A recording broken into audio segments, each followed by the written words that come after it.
कुरान पाक ने ना अहले यहूद की एक आदत बयान की।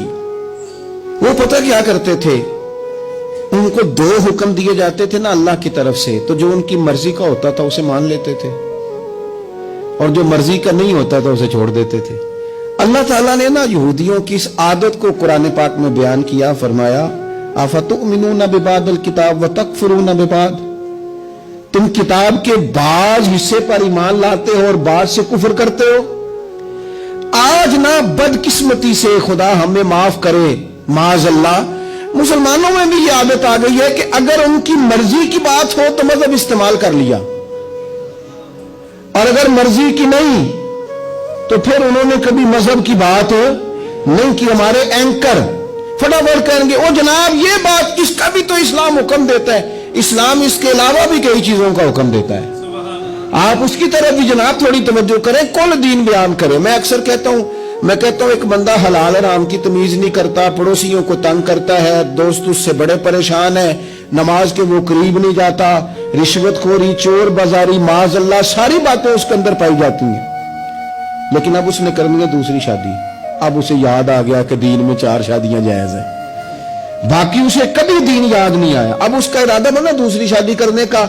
अब वो बड़ी ढटाई से सीना तान के कर, ओ भाई 4 शादियां जायज है दीन में। ओ खुदा के बंदे और भी बड़ा कुछ जायज है, और भी दीन ने बड़ी पाबंदियां लगाई हैं। अफतुमिनूना बिबादिल किताब व तकफुरूना बिबाद, बाज दीन की चीजों पर अमल करते हो, बाज से कुफर करते हो, ये क्या बात हुई। हमारे यहां औरतें क्या कहती है, वो कहती है मैंने फलाने मौलाना साहब से सुना है औरत पर जरूरी नहीं सास को रोटी पका के दे, औरत पर जरूरी नहीं ससुर की खिदमत करे, कहां लिखा है बताएं। तो मैंने कहा चलो जो लिखा है उस पर ही अमल कर लो। ये लिखा है दीन में कि हुजूर ने फरमाया सिवाय खुदा के किसी को सजदा जायज होता तो मैं औरत को कहता खामद को कर। इतना बड़ा दर्जा दिया, चलो इसकी ड्यूटी कर लो। मुस्नद इमाम अहमद बिन हंबल में हदीस है, एक खातून ने पूछा था या रसूल अल्लाह सल्लल्लाहु तआला अलैहि वसल्लम, औरत के जिम्मे मर्द का हक क्या है। तो हुजूर ने फरमाया अगर मर्द की नाक से पीप निकले और औरत अपनी जुबान से साफ करे तो फिर भी खामन का हक अदा नहीं होता। तो चलो बीबी से कोई इस पर अमल कर ले। और अगर औरत कहती है मैंने अमल करना है तो फिर दीन ने उसे कहा वकरना फी बुयूतिकुन्ना, अपने घरों में ठहरी रहो, निकलो ही ना, बगैर मजबूरी के घर से निकलो ही ना, तो इस पर अमल करो। सिर्फ जो तुम्हारी मर्जी का है वो दीन है।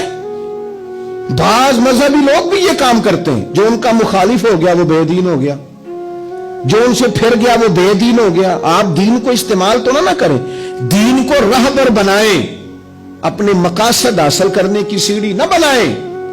इतना जुल्म ना करें अपने ऊपर कि आपने दीन को उसूल मकसद की सीढ़ी बना लिया, दीन को आपने बुनियाद बना के जाती कद ऊंचे करने शुरू कर दिए। देखो मेरे हजरत साहब रहमतुल्लाह अलैह, सैयदना ताजुल शरिया रहमतुल्लाह अलैह की खिदमत में ना एक साहब आया करते थे, फिर वो आना छोड़ गए। तो किसी शख्स ने कहा वो गुमराह हो जाएगा यहां नहीं आता। तो हजरत साहब फरमाने लगे खबरदार, क्यों गुमराह हो जाएगा, हम कोई मियारे हिदायत है, दुआ करो जहां भी रहे अल्लाह उसे दीन पे कायम रखे। आप इस चक्कर में न पड़े, इन तासुबात का शिकार न हो। आप थोड़ा सा मेहरबानी करें, दीन सारा है तो सारे दीन पर ही अमल करें। अपनी मर्जी का ले लिया और बाकी छोड़ दिया, ये तो बात ठीक है ही नहीं। अल्लाह हमें समझ अता फरमाए, अल्लाह हमें कुल दीन पर अमल करने की तौफीक अता फरमाए।